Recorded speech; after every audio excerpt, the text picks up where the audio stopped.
Have you ever been judged before you've spoken a single word? What happens when a person's snap judgment, fueled by prejudice, collides with a secret so monumental it could shatter their entire reality? Before we uncover the shocking truth hidden in a corporate lobby, do us a favor and hit that subscribe button and ring the notification bell for Beat Stories. You are not going to want to miss the explosive fallout from this encounter. And let us know in the comments below. Have you ever witnessed someone being unfairly judged in a professional setting? We want to hear your story. Get out of my building, now! The words, laced with ice and venom, slice through the cathedral-like silence of the corporate lobby. Catherine Croft's face, a mask of curated professionalism moments before, is now contorted with a barely concealed rage as she points a trembling, accusatory finger toward the towering glass exit. Elias Vance, a distinguished black man of impeccable bearing, sits calmly in his state-of-the-art wheelchair, the eye of a hurricane of disapproving stares and suspended conversations. He doesn't flinch. He simply watches. Catherine, the operations manager of Apex Industries, stands with her arms crossed, a human fortress of authority, glaring down at him with a contempt so palpable it feels like a drop in temperature. "I want this trespasser escorted out immediately," she announces loudly, her voice projecting across the gleaming marble floor, ensuring every employee and visitor in the lobby understands who is in control. He clearly doesn't belong here. Elias remains perfectly, almost unnervingly, composed. His expression is a placid lake, betraying none of the strategic currents moving beneath the surface as he reaches into the inner pocket of his tailored Italian suit jacket. It's a slow, deliberate movement. Catherine takes an instinctive, shuffling step backward, her eyes widening just a fraction. The nearest security guard, a young man named Peterson, tenses, his hand drifting unconsciously toward his belt. The air crackles with unspoken threat. With a whisper of fine wool, Elias extracts not a weapon, but two pieces of plastic. The first is a gleaming, heavy-stock platinum business card. The second is a building access key card, one that bears a single, terrifying word emblazoned across it in bold, authoritative letters: Owner. What Elias Vance does next will not just detonate Catherine Croft's career, it will trigger a cultural earthquake that will shake the very foundations of a Fortune 500 company. Elias Vance expertly maneuvers his lightweight carbon fiber wheelchair through the whisper-quiet revolving doors of the Apex Industries global headquarters. The gleaming downtown tower is a monument to modern capitalism, rising 40 stories above the frenetic pulse of the city's financial district, its polished glass exterior reflecting the crisp morning sun like an impassive mirror. At 45, Elias projects an aura of quiet, unshakable authority. His dark navy suit is impeccably tailored to accommodate his seated posture, his burgundy tie a slash of color against a starched white shirt.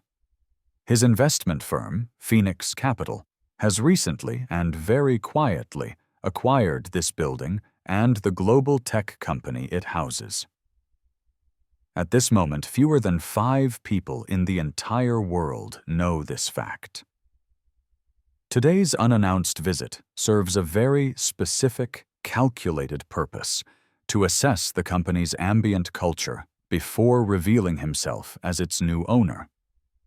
These undercover audits have become his signature, unorthodox method after acquiring a dozen similar properties and companies over the last 5 years.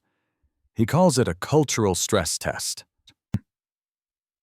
The uniformed security guard at the massive front desk greets Elias with a professional, practiced courtesy, though a flicker of confusion crosses his face when Elias mentions he has a meeting, but provides no specific name or department. "I can call up to verify your appointment, sir," the guard offers, his finger hovering over an internal directory. That won't be necessary just yet, Elias replies, his voice smooth and resonant. I'm a bit early. From her command post behind a sleek glass partition, Catherine Croft watches Elias with eyes that narrow into judgmental slits. As the office operations manager for the past 6 years, she considers herself not just an employee, but the primary gatekeeper of Apex's prestigious physical space, the fierce guardian of its corporate sanctum. She rises from her ergonomic chair, straightens the severe line of her pencil skirt, and approaches with a clipboard clutched to her chest like a shield. The institutional memory of the building, stored in dusty HR files, holds secrets about Catherine. 3 months earlier, a brilliant black software engineer filed a formal complaint detailing Catherine's excessive, almost obsessive scrutiny of his building access, demanding to see his badge multiple times a day. 6 months before that, a disabled marketing employee requested a departmental transfer, citing a pattern of uncomfortable and demeaning interactions with her. Both complaints, like so many before them, had vanished into the bureaucratic black hole of human resources, filed away with no action taken. "Can I help you?" Catherine asks, her tone polished but frigid, suggesting the exact opposite of its intention. "I have a meeting with the leadership," Elias explains pleasantly, his voice a calm counterpoint to her aggressive posture. "And you are?" she asks, her eyes flicking from his face to his wheelchair and back again. She makes no offer to shake his hand. "Elias Vance," he says, extending his hand anyway, forcing the interaction. After a long, awkward pause, she briefly, reluctantly, touches his fingertips with her own, as if afraid of catching something. "I don't see any Elias Vance on today's executive calendar," she says, her voice carrying just loudly enough for the employees at nearby workstations to hear. Elias watches, with the detached precision of a social scientist, as her body language undergoes a subtle but telling transformation. Now that she has fully registered both his race and his disability, her stance widens, her chin lifts into a more confrontational angle, and her grip on the clipboard tightens until her knuckles are white. He has seen this exact micro-reaction hundreds of times. He recognizes the architecture of her prejudice immediately, mentally filing it away. This single moment, this fleeting interaction, is precisely why he conducts these undercover visits. Catherine Croft had absolutely no idea that her next words would be replayed in a corporate boardroom, dissected in a legal deposition, and eventually used as a central example in a mandatory training video seen by thousands of managers across the country. "Who exactly are you meeting with?" Catherine demands, her pen hovering over her clipboard like a poised dagger. The morning bustle of the lobby continues around them, a river of people flowing to their desks, but Elias notices that several employees have slowed their pace, their heads tilted slightly, openly observing the brewing confrontation. "I have an appointment with members of the executive leadership team," Elias responds, his voice unwavering. The statement is technically true. He owns the company now, which makes him the ultimate executive. "We have procedures here at Apex Industries," Catherine emphasizes, pronouncing each syllable of the company name with a proprietary air, as if Elias might be unfamiliar with a brand of such prestige. "All visitors must be pre-registered and escorted by a designated employee. Those are the proper channels." Behind her professional, icy veneer, Catherine's thoughts race. Another unauthorized visitor trying to talk his way past security. They're always the same types, thinking the rules don't apply to them. The wheelchair doesn't change protocol. If anything, it makes the executive floors even less accessible. "Let me just verify this supposed meeting," she says, the word supposed dripping with sarcasm. She turns and walks back to her desk, deliberately leaving Elias waiting in the open center of the lobby, a specimen on a slide for all to see. She picks up the phone. "Hi, Melissa. It's Catherine down in operations. There's someone down here, a Mr. Elias Vance, claiming he has a meeting with the leadership team." She pauses, a smug smile touching her lips as she listens. "No appointment. That's what I thought. No, I'll handle it. Thanks." Catherine strides back toward him, a grim satisfaction hardening her features into a mask of righteous authority. As I suspected, there's no Elias Vance on today's schedule. No meeting scheduled with anyone from leadership. "There may have been a miscommunication," Elias offers, his calm demeanor a stark contrast to her escalating hostility. "Perhaps I could wait here for a moment until I can reach my contact." "This is not a waiting room for people who don't have appointments," Catherine replies, her voice rising, losing its professional sheen and revealing the raw irritation beneath. "You'll need to leave the premises and reschedule through the proper channels." Elias's eyes drift to a young black woman at a nearby hot desk, watching the interaction with visible, profound discomfort. Her employee badge reads Maya Lin, Software Development. Their eyes meet for a brief, fleeting second, a silent acknowledgement before she quickly looks away, her fingers frozen above her keyboard. "I understand your concern for building security, Ms. Elias prompts. "Croft, Catherine Croft," she supplies, annoyed at having to identify herself. "Ms. Croft, I understand your concern, but I would appreciate the reasonable accommodation of being allowed to make a phone call to sort this out." "Everyone always wants special treatment," Catherine says with a dismissive wave of her hand, as if swatting away a fly. "But rules and procedures exist for a reason." Elias calmly weighs his options. He could end this entire charade in a second. One sentence, one flash of the access card in his pocket. But that would defeat the entire purpose of his cultural audit.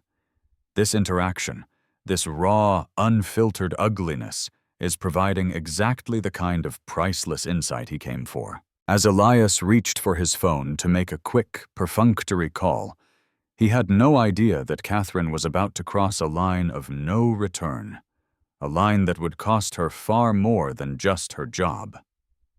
"Attention, everyone," Catherine announces, raising her voice to a near shout, ensuring it carries across the entire expanse of the lobby. "This gentleman is being asked to leave the premises." She gestures dramatically towards Elias, as if he were a suspicious package that needed to be immediately neutralized. Conversations halt mid-sentence. Keyboards fall silent. Dozens of eyes from every corner of the vast lobby turn toward them, a collective wave of curiosity and discomfort. "If you do not comply immediately," Catherine continues, leaning closer to Elias, her voice dropping to a conspiratorial hiss, "I will have no choice but to contact the police and report you as a security threat." What would you do if you were an employee witnessing this? Would you step in? Would you look away? Let us know in the comments. Your answer says more about you than you think. And if you're finding this story as intense as we are, hit that like button to let us know. "I'd like to speak with your supervisor," Elias requests, his voice level and steady despite the public spectacle she is deliberately creating. "My supervisor doesn't deal with trespassers," Catherine retorts with a sneer. She adds, her gaze flicking meaningfully to his wheelchair, "Though I am curious, how would you even access the executive floors? The elevators require key card authentication, and I'm not sure how you'd manage that." Behind a nearby marble column, Maya Lin discreetly points the camera of her phone toward the confrontation, her thumb hovering nervously over the record button. She presses it. The red light blinks on. "I'm not trying to access anywhere without authorization," Elias explains, his voice patient, his awareness of the growing audience acute. "I simply need a few minutes of your time to clarify what is clearly a simple misunderstanding." "Let me be perfectly clear," Catherine says, crossing her arms again, adopting the posture of a prosecuting attorney. "What you're attempting here is a common scam. We get it all the time. People try to talk their way into secure buildings. You are not the first person to try this approach." Elias sits straighter in his wheelchair, his posture radiating a dignity that defies the humiliating circumstances. He feels a familiar heat rising in his chest, but his face remains a mask of serene composure. 6 pairs of eyes are watching from the reception desk. 3 uniformed security personnel are now hovering nearby. A delivery person has paused his route, a stack of packages in his arms, just one more witness to this completely unnecessary public degradation. "Your kind always seems to cause problems," Catherine adds, her voice a low, venomous whisper. The deliberate, poisonous ambiguity of her statement hangs in the air, a perfectly calculated imprecision that preserves her plausible deniability while making her meaning crystal clear to Elias. One of the security guards, a reluctant older man whose nameplate reads James, steps forward. His discomfort is palpable. "Ma'am, should I—" "Yes," Catherine interrupts, her voice sharp as broken glass. "Escort him out, now!" "May I please make one phone call first?" Elias asks, reaching for his smartphone. "I can verify my appointment and clear this all up." "Get out, now!" Catherine snaps, the force of her command finally silencing the lobby entirely. It becomes a vacuum, filled only by the ringing in Elias's ears. Inside his mind, a familiar calm settles over him. It is the same focused clarity he used to experience in hostile courtrooms years ago when facing down armies of corporate lawyers. He could end this instantly. One word, one call. But something deeper, a strategic instinct, tells him to let the scene play out a little longer. Sometimes you have to let a system reveal the full extent of its dysfunction before you can begin to heal it. He makes a swift mental calculation. Document everything. Gather unimpeachable evidence. Then, and only then, implement comprehensive, systematic change. As Elias reached for his owner's access card, a different kind of weapon, his phone buzzed with a text from his executive assistant, a text from inside the company CEO's office that would change everything about this confrontation. "I need to take this call," Elias says, his voice betraying no hint of the fury and disappointment churning within him. He expertly wheels himself toward a quieter corner of the lobby, a small alcove near a potted ficus tree. "It will only take a moment." Catherine follows him, hovering a few steps behind like a prison guard watching an inmate. "Make it quick." Elias Vance's face reveals nothing of the iron-willed determination now burning within him. On the surface, he is the picture of polite accommodation. Beneath that calm veneer, a strategic mind is documenting every detail of this encounter.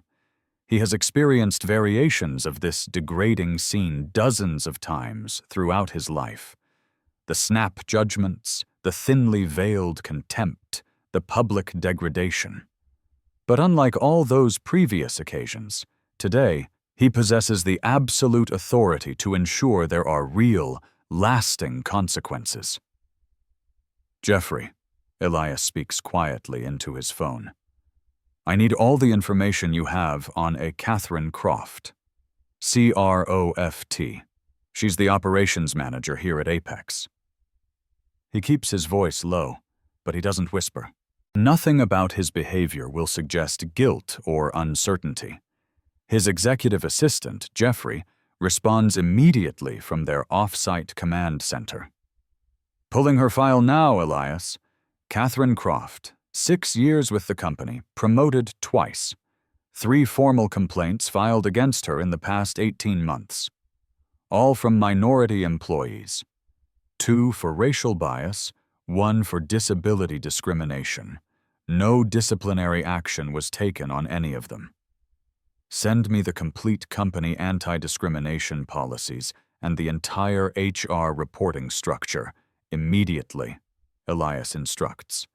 "And please inform CEO Eleanor Pierce that I will be meeting with her and her team shortly." "Already done," Jeffrey replies. "She's aware of your unannounced visit today, but not of the specific timing or this incident." "Perfect. Don't mention what's happening just yet. I want to see how this plays out naturally, without executive interference." Elias recalls the patterns from his previous company acquisitions, how often a single, ugly interaction like this revealed deep, systemic rot within an organization. His entire methodology was developed after a lifetime of personal and professional experiences with discrimination, and was refined through a brilliant legal career representing the victims of toxic workplace hostility. The car accident that had put him in this wheelchair 5 years ago had not broken him. It had forged his resolve into something even stronger, transforming his mission into a crusade. Across the lobby, Catherine watches him with narrowed, suspicious eyes. In her warped perception, Elias's calm, composed phone conversation only confirms her suspicions. Trespassers and corporate spies often have accomplices, creating distractions while attempting to gain unauthorized access. She strides back toward him, her patience finally exhausted. "Time's up. You need to leave the premises immediately. This is your final warning." "I understand your concern for security, Ms. Croft," Elias replies, his voice still maddeningly calm. "Could I at least have the HR director's contact information before I go? I'd like to follow up about this interaction at a later time." "Absolutely not," Catherine says, her face flushing with anger at his audacity. She turns to the hesitant security guards. "Security! This man needs to be removed from the building, now, or I'll call 911 myself." In this exact moment, Elias Vance makes a silent promise. A promise to himself, a promise to Maya Lin, the brave young woman filming this, a promise to James, the security guard struggling with his conscience, and a promise to every single person who works in this building. What happens next will become a turning point, not just for the career of Catherine Croft, but for the entire organizational culture that created and enabled her behavior. He doesn't just want accountability for the insults of today. He wants a systematic transformation that will prevent situations like this from ever happening to anyone, ever again. What Catherine didn't realize was that Elias wasn't just documenting her appalling behavior. He was already implementing a company-wide response that was set to begin in exactly 17 minutes. 2 security personnel, James and the younger Peterson, approach from different directions, their reluctance and discomfort evident in their hesitant, shuffling steps. The older guard, James, keeps his hands visibly open and away from his belt, a small but significant gesture of de-escalation that Elias notices and mentally records. "Sir," the younger guard, Peterson, begins, clearly uncomfortable. "Ms. Croft has indicated that you are trespassing and are refusing to leave the premises." Before Elias can respond, Catherine interjects, her voice sharp and brittle. "He has no appointment and no authorization to be in this building. He has been asked repeatedly and politely to leave." "I have legitimate business in this building," Elias explains, speaking directly to James, recognizing him as the more reasonable party. "There appears to be a simple misunderstanding about the timing of my appointment." "He's lying," Catherine interrupts again, physically stepping between the 2 men. "I've checked with the executive offices myself. There is no appointment." James studies Elias's face, noting the calm demeanor, the expensive suit, the intelligent eyes. Something doesn't align with Catherine's increasingly frantic characterization of the situation. "Sir, can you just tell me who you were planning to meet with today?" Catherine's posture stiffens at being circumvented. "That's completely irrelevant. I am the operations manager, and I am the one who determines who has legitimate access to this building." "And I'm responsible for security," James counters, his voice quiet but firm. which means I need to understand the situation before putting my hands on anyone. While they speak, Maya Lin approaches from her desk, holding out a generic visitor badge. I can sign him in as my guest if that helps, she offers, her voice trembling slightly. He can wait in our department's conference room until his contact person is available. Catherine wheels on Maya, her eyes flashing with fury. Return to your desk, immediately! You are interfering with established security protocols. This could result in disciplinary action against you, Ms. Lin. Elias observes this additional, chilling display of authority abuse with a clinical, detached interest. The pattern is now undeniable. Catherine doesn't simply discriminate against outsiders. She actively silences and threatens any employee who dares to challenge her behavior. Her actions reveal not just her own personal bias, but a deep, systemic failure of corporate oversight and accountability. James shifts uncomfortably on his feet, caught between following the direct orders of a manager and his own professional assessment of the situation. Catherine senses her absolute control slipping away. Her authority within Apex depends entirely on projecting an aura of absolute confidence and unshakable control. Any compromise now, any crack in her armor, would undermine her position. This man is leaving this lobby immediately, or I am calling the police, she declares, pulling out her own phone for dramatic emphasis. Elias's phone vibrates with an incoming text. He glances down. It's from Jeffrey. CEO Eleanor Pierce is aware of the situation. She is watching the lobby security feed from the executive floor. She is awaiting your signal. Elias makes a decision. He will extend this test just a little further. If Catherine is willing to escalate to this extreme degree with a total stranger, what daily indignities and humiliations must her own employees endure? He needs to document the full, ugly extent of the dysfunction before he implements his solutions. As Catherine reached for Elias's wheelchair to physically turn him toward the exit, a line no one ever crosses, she had no idea who was watching her every move through the cold, unblinking eyes of the lobby's high-definition security cameras. Catherine Croft, her face a mask of furious determination, grasps the handles of Elias Vance's wheelchair and begins to physically turn it toward the exit. It is a profound, shocking violation. "Do not touch me or my wheelchair without my permission," Elias states, his voice, though still level, now cutting through the tense atmosphere like a surgeon's scalpel. It is not a request.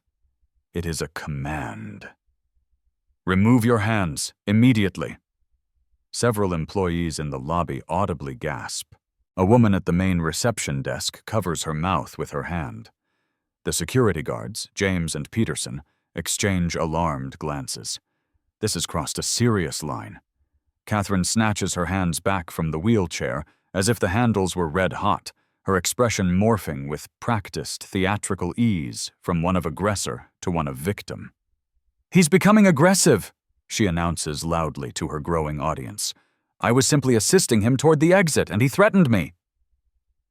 On the 40th floor, CEO Eleanor Pierce watches the live security feed with growing horror and concern. The video stream shows clear, undeniable angles of the entire confrontation from 3 different cameras. Her finger hovers over the speed dial to the lobby security desk, debating whether to intervene directly or to continue observing, to trust the process Elias had outlined. "This has gone far enough," Catherine declares, once again pulling out her cell phone. "I am calling building management right now to report this entire incident." The supreme irony of her statement isn't lost on Elias.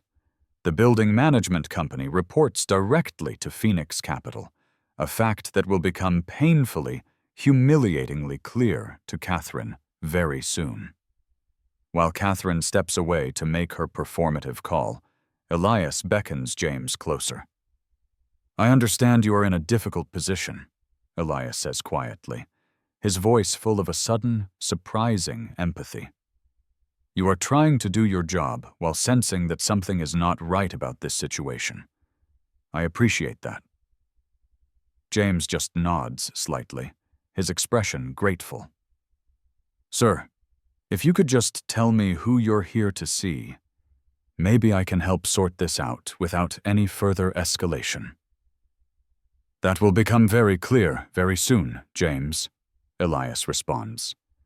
But I do appreciate your professionalism in what is obviously a very challenging circumstance. Maya Lin approaches again, her bravery now solidified. This time she holds out a business card. This is my manager's direct contact information, she says, discreetly handing it to Elias. I think he will want to know about this. Catherine returns, her face flushed with a renewed, righteous determination. You are interfering with my authority again, she snaps at Maya. That is 2 serious policy violations in one day, Ms. Lin. You can expect a write-up. And you, she turns to James, her voice dripping with condescension, are failing to adequately maintain building security protocols. Both of you will face disciplinary action for this insubordination. Elias recognizes the deeper patterns at work, the playbook of a toxic manager, the weaponization of corporate policy against anyone who shows basic human decency, the use of threats and retaliation to maintain absolute control, the creation of a poisonous culture where bystanders are punished for intervention. This isn't just about one prejudiced, power-hungry manager anymore. It's about a broken system that enables and rewards her toxic behavior. Elias discreetly holds his phone at his side, the video call to Jeffrey still active and recording. He makes a subtle, almost imperceptible hand signal, a gesture they have developed over years of working together on dozens of these hostile takeovers. Jeffrey immediately understands. Initiate Protocol 17. It is their predetermined, comprehensive plan for immediate organizational intervention when systemic failures are positively identified in the field. As the main elevator doors behind Catherine chimed softly, neither she nor Elias could have possibly expected who would step out or what damning evidence they would be bringing with them. The elevator chimes, a soft, pleasant sound that is completely at odds with the toxic tension in the lobby. The polished steel doors slide open. CEO Eleanor Pierce steps out, followed closely by David Chen, Apex's beleaguered HR director. Both wear expressions of grave, profound concern. Catherine, completely consumed by her tirade, is unaware of their presence behind her. If your own security team won't remove you, then I will call the police myself. You are trespassing on private property, and I will see to it that you are charged. Is there a problem here, Catherine? Eleanor Pierce asks, her voice preternaturally calm, but carrying an authority that immediately silences the entire lobby. Catherine spins around, her eyes widening in shock at the unexpected sight of the CEO. Her entire demeanor transforms in an instant. Her back straightens, her voice softens, her hands move to smooth the wrinkles from her skirt. Ms. Pierce, I was just handling a security situation. This man, he entered the building without authorization and is refusing to leave. Eleanor steps forward, her gaze moving slowly from Catherine to Elias and back again. Could you please explain to me exactly what's happening? Of course, Catherine responds, her confidence surging back, believing the CEO has come to support her authority. This individual claimed to have a meeting with the leadership team, but there's nothing in the system. When he was asked to leave, he became confrontational. Eleanor observes Elias, who remains impeccably composed in his wheelchair, showing absolutely no signs of the confrontational behavior Catherine is describing. He was argumentative when security approached, Catherine continues, her story growing more embellished with each sentence. He refused to follow the standard building procedures that apply to everyone here at Apex. Elias remains silent, a master strategist allowing his opponent to completely overplay her hand, to build her own gallows with her lies. I have a video of the entire interaction, Maya Lin says, her voice trembling but clear as she steps forward holding up her phone. If that would be helpful. You recorded this without authorization? Catherine snaps, trying to intimidate Maya back into silence. That's a gross violation of company privacy policies. You're to hand over that phone to me immediately. David Chen, the HR director, speaks for the first time, his voice weary. Actually, Catherine, our employees are permitted to document potential policy violations. It's in our updated employee handbook from last quarter. This man was belligerent, Catherine insists, her story evolving even further, growing more desperate. He was clearly attempting to access restricted areas without proper credentials. Elias watches the complex interplay of power with the experienced eyes of a corporate predator. The entire company's dynamics are revealing themselves in real time. Catherine's absolute confidence that she will face no consequences. Eleanor's deep concern, but her initial hesitation to intervene decisively. David's professional knowledge being undermined by his hierarchical deference to a powerful manager. These are not the signs of a healthy organization. These patterns speak to a deep organizational dysfunction that goes far beyond a single biased manager. The tension in the lobby builds to a breaking point as dozens of employees pause their work to watch the confrontation unfold. The security cameras continue their silent, impartial recording from multiple angles. James stands at attention, his face a mask of stone, awaiting clear, unambiguous instructions. Maya clutches her phone, the evidence now secured. Catherine senses that control of the situation is slipping away from her, but she tragically misunderstands the nature of her predicament. She believes this is about reasserting her managerial authority, not recognizing that it is the precise moment that her entire professional reality is about to shatter into a million pieces.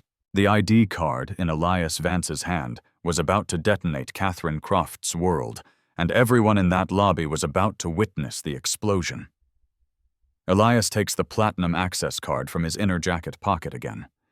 This time, he doesn't just hold it, he extends it towards Eleanor Pierce. Perhaps this will clarify the situation, he says, his voice carrying with an easy authority throughout the now dead-silent lobby. Eleanor's eyes widen as she reads the bold letters on the card. Her professional composure cracks. Mr. Vance, my deepest apologies for this reception. We weren't expecting you until next week. That was by design, Eleanor, Elias responds calmly. I find that unannounced visits tend to provide more authentic insights into a company's day-to-day culture. Catherine's face drains of all color. It happens so fast, she looks like a ghost. Realization, cold and terrifying, finally dawns. I don't understand, she stammers. Who is he? Elias Vance, Eleanor explains, her tone measured and grave, is the new owner of this building and the majority investor in Apex Industries. The lobby erupts in a tidal wave of shocked whispers. Employees exchange wide-eyed glances of disbelief and, from some, a flash of poorly concealed, triumphant satisfaction. Catherine stares at Elias as if seeing him for the very first time. Her entire world tilts violently on its axis as her brain struggles to process the cataclysmic implications of this revelation. The man she has just harassed, insulted, and threatened to have arrested, owns the very company that employs her. Elias Vance's path to this exact moment began 15 years ago, not as an investor, but as a firebrand civil rights attorney representing the victims of brutal workplace discrimination. After winning a landmark, record-breaking case against a Fortune 500 company, he had a profound epiphany. Legal victories and financial settlements rarely, if ever, changed the toxic organizational culture that caused the harm in the first place. He leveraged his massive settlement to start a new kind of investment firm, Phoenix Capital, with a unique and radical mission: acquire companies with documented discrimination issues and fundamentally transform them from within. His approach is methodical and ruthless. Purchase controlling interest, conduct undercover cultural audits, then implement sweeping, comprehensive reforms from the top down. The car accident that had left him paralyzed 5 years prior only strengthened his resolve, adding his own visceral, personal experience with disability discrimination to his professional crusade. Mr. Vance's investment firm, Phoenix Capital, completed the acquisition of Apex last month. Eleanor continues, her voice now addressing the gathered employees. He is here today in his new capacity as our executive chairman. Elias turns his wheelchair to face the entire lobby. I want to be perfectly clear with everyone present, he says, his voice resonating with power and purpose. What you have witnessed here today is part of my standard cultural assessment process. I enter each new acquisition as an ordinary visitor to experience, firsthand, how the company treats people, particularly those from underrepresented and marginalized groups. Employees listen with a rapt, almost breathless attention. My goal here is not to punish individuals, Elias continues, his gaze sweeping across the room, but to identify systemic issues and to create meaningful, lasting change. I believe Apex has tremendous potential, but there are clearly deep cultural challenges that we need to address, starting today. Catherine attempts a desperate, pathetic recovery. Mr. Vance, there's been a terrible misunderstanding. Had I known who you were? That is precisely the point, Ms. Croft. Elias interrupts, his voice gentle but firm as steel. How we treat people when we don't know their status, their title, or their authority is what reveals our true character and the true health of our organizational culture. Eleanor nods grimly. Catherine, we've had complaints about similar incidents before.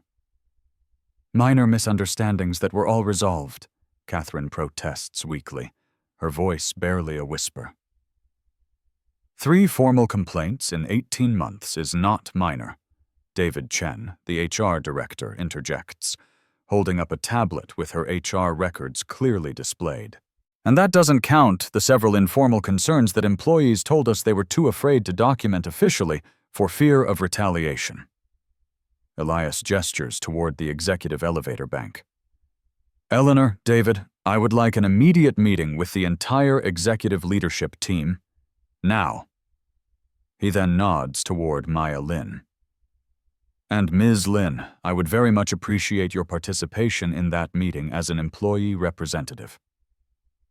Maya steps forward, her face a mixture of surprise, fear, and determination. Yes, sir. As they move toward the elevator, Catherine stands frozen in place, a statue in the center of the lobby, watching her entire career, her entire life, implode in real time. The lobby remains utterly silent as Elias, Eleanor, David, and Maya enter the elevator, leaving Catherine completely alone with the deafening sound of her own choices. The elevator doors close on Catherine's stunned, horrified expression, and the employees throughout the lobby finally begin to breathe again, processing what they have just witnessed. It wasn't just a moment of discrimination being exposed. It was a glimpse of the systematic, revolutionary change that was about to transform their entire workplace. This incident is merely a symptom of deeper institutional issues, Elias begins, addressing the hastily assembled leadership team in the gleaming 40th floor boardroom. My cultural assessment reveals patterns of behavior and systemic failures that should deeply concern every single person in this room. The 12 executives shift uncomfortably in their expensive leather chairs. The massive wall-mounted screens behind Elias display a stark, undeniable data set from his preliminary audit. Employee satisfaction scores, turnover rates broken down by demographic, and a heat map of complaint patterns across every department. Over the past 5 years, Apex has received 27 formal discrimination complaints. 18 of those came from employees of color. 9 came from employees with disabilities. 0 resulted in any disciplinary action against management. 0. The Vice President of Operations, Catherine's direct superior, clears his throat. With all due respect, Mr. Vance, a few isolated incidents don't necessarily indicate a systemic problem. True, Elias acknowledges, his voice calm. Which is precisely why I look for patterns. He taps his tablet, and the display changes to a horrifying heat map of the organization, with complaint concentrations glowing an angry red. Notice how the issues cluster under specific managers, with Ms. Croft's department being a particularly problematic hot zone. CEO Eleanor Pierce studies the data, her face pale with a dawning horror. I had no idea the numbers were this stark when viewed comprehensively. Few organizations do, Elias responds. Most HR systems are designed to track and resolve individual incidents, not to identify broad patterns. This makes it incredibly difficult, if not impossible, to see systemic issues. Jeffrey, Elias's ever-present executive assistant, enters the room carrying additional tablets for distribution. A former data scientist from MIT, Jeffrey has worked with Elias for 7 years, developing the sophisticated proprietary analytics they use to identify and dissect workplace discrimination patterns. Mr. Vance's background may provide some important context for his approach, Jeffrey says, distributing the devices. Harvard MBA, former civil rights attorney with 12 successful, multi-million-dollar discrimination suits against Fortune 500 companies, and the founder and managing partner of Phoenix Capital. The company's chief legal officer pales visibly. Phoenix Capital, the investment firm that specializes in aggressive workplace culture overhauls? The same, Elias confirms. My firm doesn't just acquire companies, we transform them. Our methodology has been refined across 15 successful acquisitions, resulting in measurable, dramatic improvements in both employee satisfaction and, I should add, profitability. He turns his attention to the chief financial officer. Speaking of which, what do you estimate is the potential financial liability from these unaddressed complaints? The CFO confers briefly with the legal team, his voice a low whisper. Conservatively, several million in potential settlements if even half of them decided to pursue legal action, not even counting the reputational damage, which would be catastrophic. Elias nods grimly. Which is why addressing these issues isn't just ethically right, it's financially prudent. The head of public relations raises her hand. Should we prepare a statement about today's incident? Not yet, Elias advises. First, we implement substantive, meaningful changes. Public relations without real reform is just damage control. We are not interested in damage control.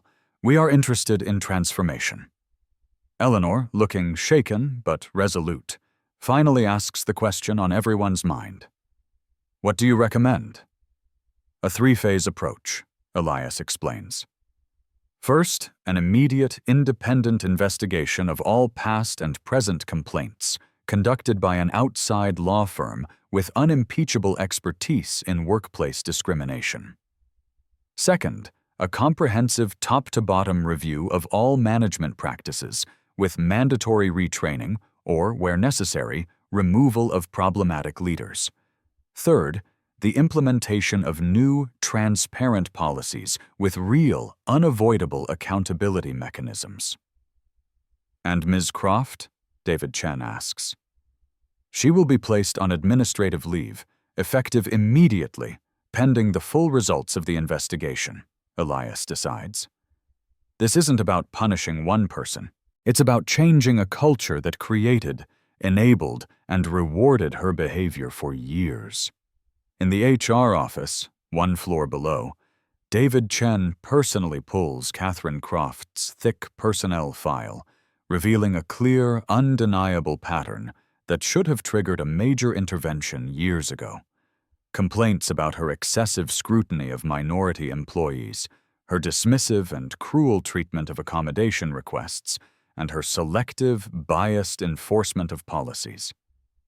Each complaint includes the same infuriating resolution. Matter discussed with employee. No further action required. We failed these people, David admits quietly to his deputy. We documented everything, but we addressed nothing. Across the building, Maya Lin sits in a small conference room with 5 other empowered employees, developing the initial framework for a new, company-wide inclusion task force. Their faces reflect a cautious, fragile optimism, a hope tempered by years of bitter disappointment. Do you think anything will really change this time? Asks a senior developer who has been with the company for 8 long years. I do, Maya responds, a newfound confidence in her voice. I've never seen leadership this shaken up before. By late afternoon, every employee receives a company-wide email from Elias Vance, announcing the acquisition by Phoenix Capital and a forthcoming, comprehensive cultural transformation initiative. The message emphasizes that the changes will be substantive, not cosmetic, with multiple opportunities for direct employee input at every single stage. In her apartment that evening, Catherine Croft stares at the formal, coldly worded email notifying her of her immediate administrative leave. The clinical, legal language does nothing to soften the brutal reality. Her career at Apex, as she knew it, is effectively over. Meanwhile, a team of representatives from a top employment law firm arrives at Apex headquarters, establishing a temporary, secure office for confidential interviews and a full review of all documentation. Elias meets privately and personally with the employees who had previously filed complaints, listening intently to their stories, to the experiences that their management had dismissed and ignored for years. We thought no one cared, one employee tells him, her voice thick with emotion. We filed the complaints because we felt we had to, but we never, ever expected anything to change. That ends now, Elias promises, his voice resonating with an absolute conviction. What happens next will ensure that your voices are not just heard, but are finally and powerfully acted upon. As Catherine sat across the table from the flinty-eyed employment attorney the next morning, the thick manila folder they placed on the table between them contained evidence, video, statements, data that would make her discrimination hearing unlike any the company had ever conducted. 3 days later, Catherine Croft sits ramrod straight in her chair at the head of the long conference table. Her face is a pale, drawn mask. Across from her sit Elias, David Chen, Eleanor Pierce, and a senior partner from the external law firm conducting the investigation. The air in the room is thick and heavy with anticipation and dread. This is a formal review of conduct, not a criminal proceeding, the attorney clarifies, opening the thick manila folder with a sense of ceremony. We are here to evaluate a clear pattern of behavior and to determine the appropriate next steps. The evidence lies organized on the table before them. A high-definition copy of Maya Lin's video from the lobby incident, the 6 formal complaints filed against Catherine over the past 2 years, 15 signed and sworn witness statements from current and former employees, and a chilling statistical analysis showing Catherine's vastly disproportionate enforcement of company policies against minority and disabled employees. Ms. Croft, could you please explain your approach to the incident involving Mr. Vance? Elias asks, his tone meticulously professional, not accusatory. I was following established security protocols, Catherine begins, her voice surprisingly steady despite her obvious discomfort. Anyone without proper identification or a registered appointment must be verified or escorted from the premises. And yet, the attorney counters, the security camera footage shows 3 white male visitors on that very same morning who were offered coffee and assistance when they lacked proper credentials. Can you explain the difference in your approach? Catherine shifts uncomfortably in her seat. Those situations were different. They didn't seem suspicious. And what specifically, Ms. Croft, made Mr. Vance seem suspicious to you? Her response comes out automatically, a rehearsed justification. He was being evasive about the purpose of his visit and wouldn't provide specific contact information for his supposed meeting. The video footage shows that he attempted to explain the situation to you several times before you repeatedly interrupted him, the lawyer notes, reviewing a printed transcript of the encounter. Would you characterize that behavior as evasive? Catherine's carefully constructed fortress of justifications begins to crumble, brick by brick, under the weight of specific, factual questioning. When she is asked to explain her vile comment about your kind always causing problems, she claims, unconvincingly, that she meant unscheduled visitors in general, though her documented history of making similar coded comments to minority employees suggests otherwise. Elias observes her responses with a clinical, almost sad interest. He recognizes something critically important. Catherine isn't simply being defensive or dishonest. She genuinely does not perceive her own behavior as discriminatory. Her biases operate at a level far below her conscious awareness, which makes them all the more insidious and dangerous. Ms. Croft, Elias interjects gently, do you believe you treated me the same way you would treat any other visitor to this building? Absolutely, she responds without a moment's hesitation. Then why, Elias asks, his voice still gentle, did you attempt to physically move my wheelchair without my permission? Would you physically touch a non-disabled person's body to redirect them? The question hangs in the heavy air. For the very first time, a flicker of genuine uncertainty, of true confusion, crosses Catherine's face. Elias turns to the others at the table. This illustrates the core of our challenge. The most damaging and persistent biases are often completely invisible to the people who hold them. He then addresses Catherine directly again. You are not unique in this regard. Our corporate systems often enable and even reward discriminatory behavior without requiring conscious malice from the individuals within them. That is precisely what makes institutional bias so persistent, and it's why addressing it requires far more than simply removing individuals. The external consultant, a diversity and inclusion expert who has been silently observing, finally speaks up. We have developed a comprehensive rehabilitation program for managers who exhibit these kinds of unconscious bias patterns. It includes intensive education, guided self-reflection, and a period of supervised probationary reintegration. Elias nods. Ms. Croft, I am offering you a choice. Apex can terminate your employment, effective immediately. Or you can choose to participate in this intensive program, which will include making a public acknowledgement of your actions to the company and undergoing several months of extensive, difficult training. You want me to humiliate myself publicly? Catherine asks, her voice full of disbelief. "No," Elias corrects her softly. "I want you to demonstrate accountability. Real, meaningful change can only begin with a genuine acknowledgement of the harm that was caused." Catherine stares at the thick evidence folder, the cold, hard reality of her situation finally, truly settling in. Her initial reflexive defensiveness begins to give way to a quieter, more reflective posture. "The easy path for all of us would be simply firing you," Elias continues. "The harder, but potentially more meaningful path is transformation.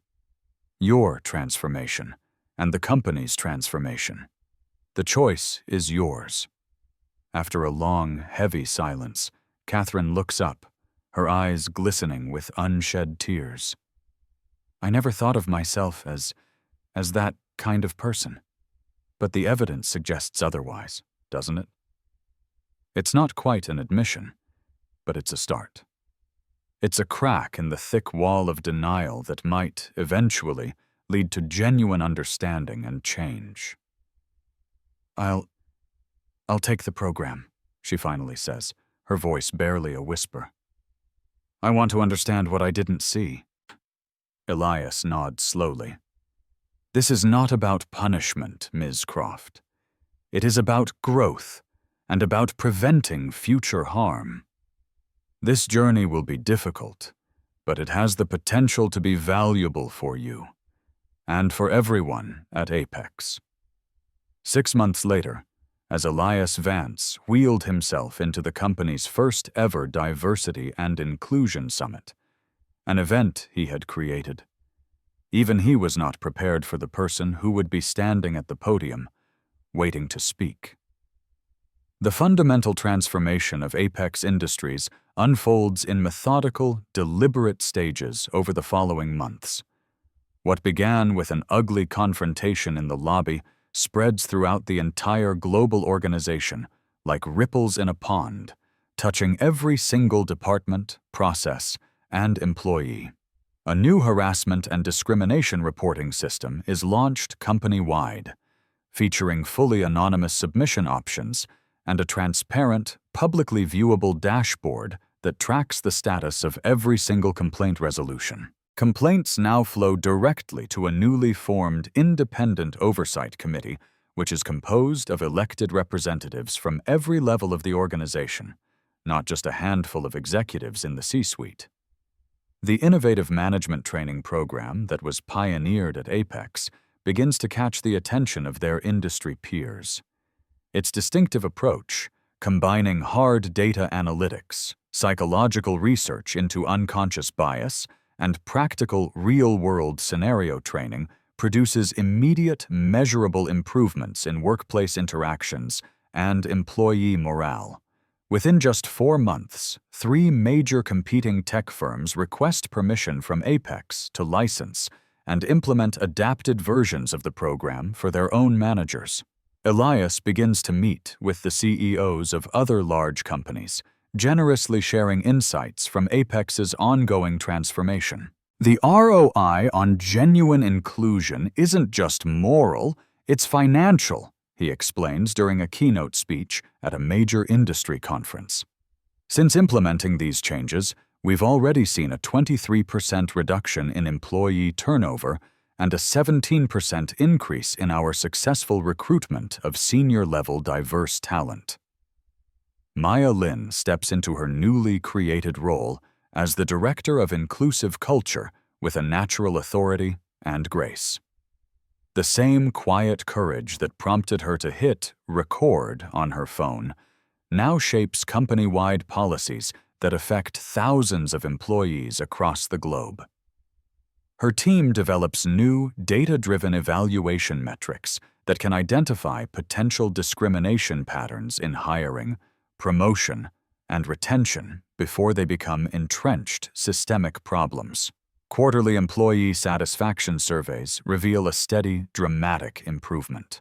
The answer to the question, "I feel valued and respected at Apex, regardless of my background or identity," shows the most dramatic increase, jumping from a dismal 62% agreement to an astounding 89% in just 6 months. In a development that few people, least of all Elias, would have predicted, Catherine Croft completes her intensive rehabilitation program with an unexpected and profound commitment. Initially reluctant and defensive, she gradually develops a genuine, painful insight into her own behavior patterns. Her personal moment of reckoning comes during a recorded therapy session where she is made to review the lobby video with her diversity consultant.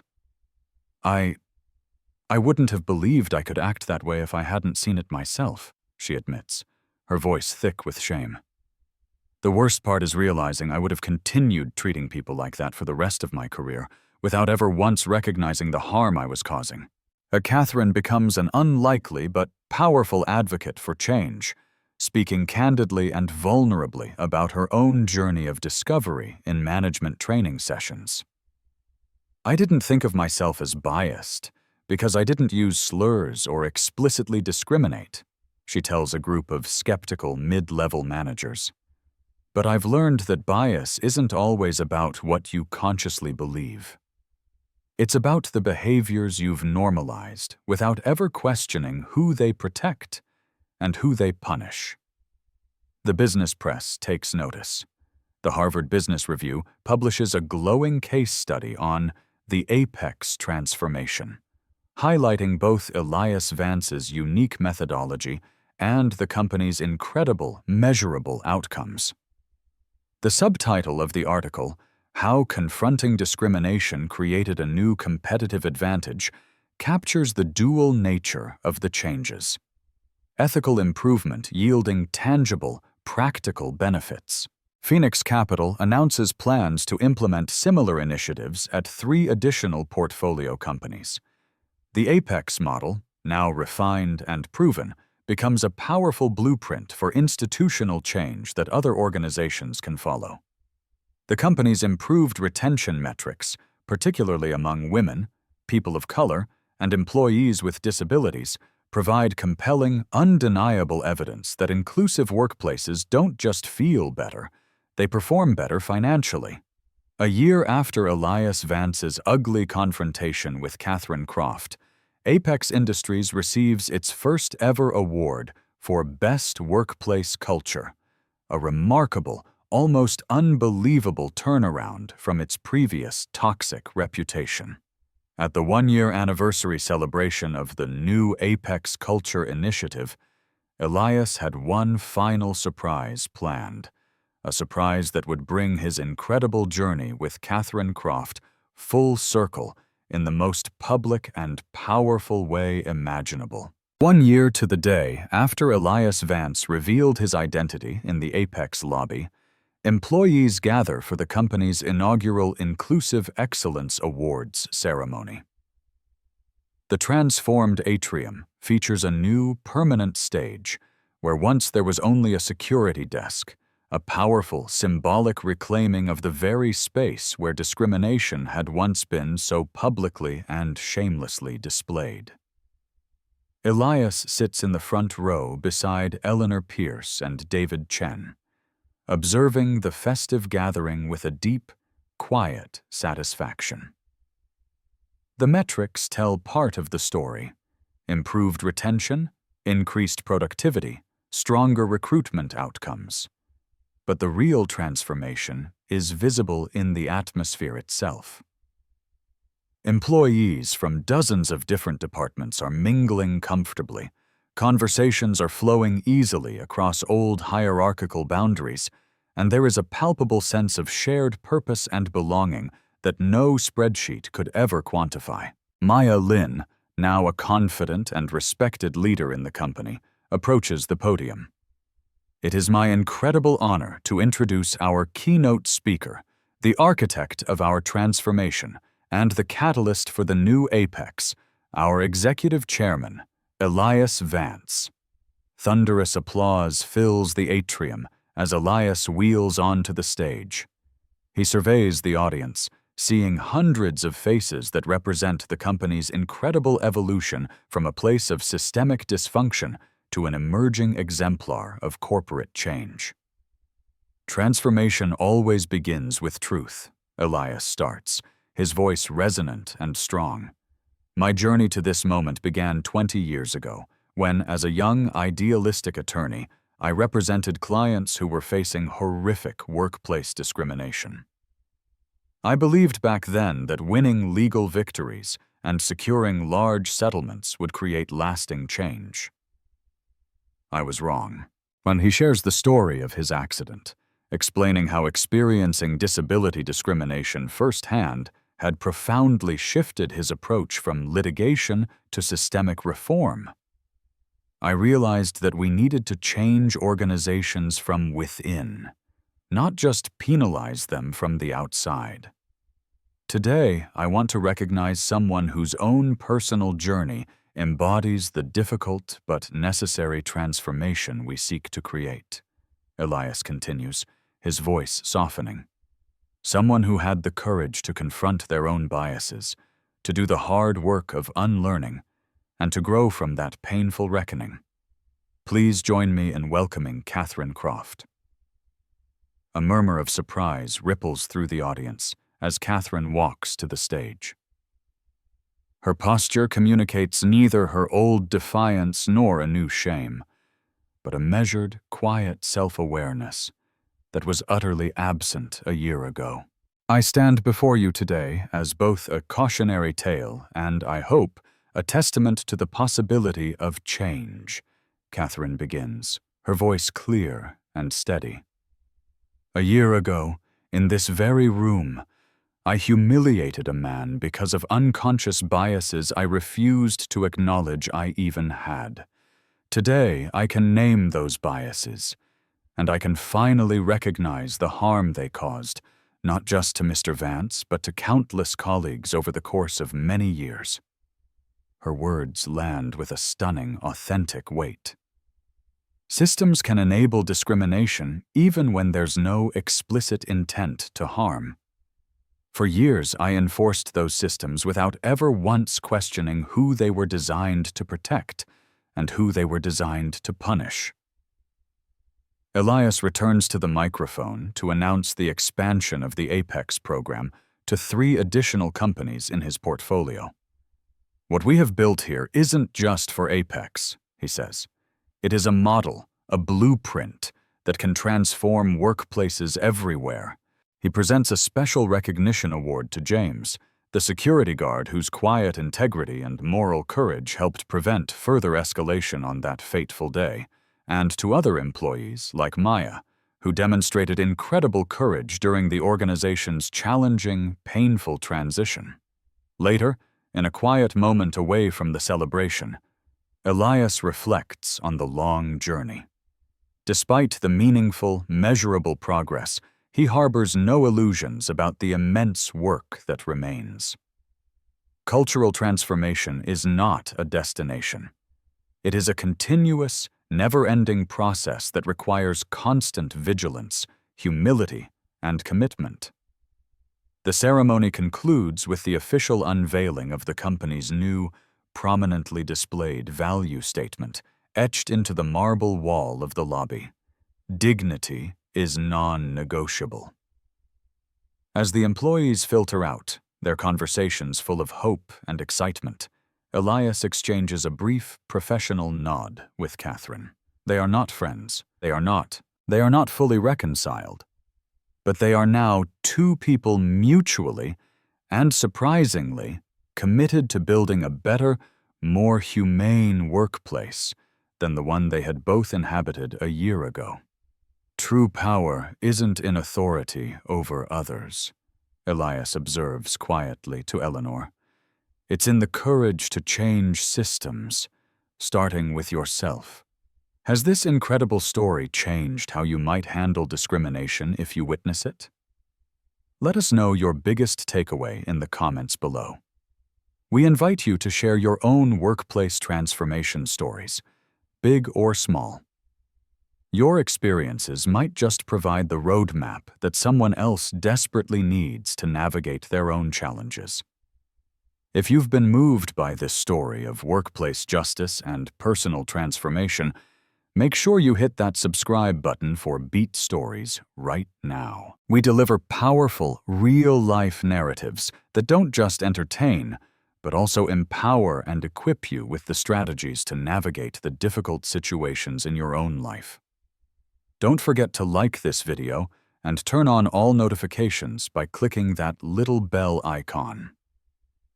Every like helps our stories reach more people who might be facing similar, silent battles in their own workplaces.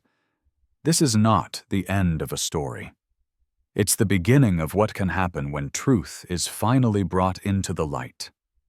At Beat Stories, we believe that exposure is the first, essential step to transformation. Subscribe and stay tuned, because the next story could change your life.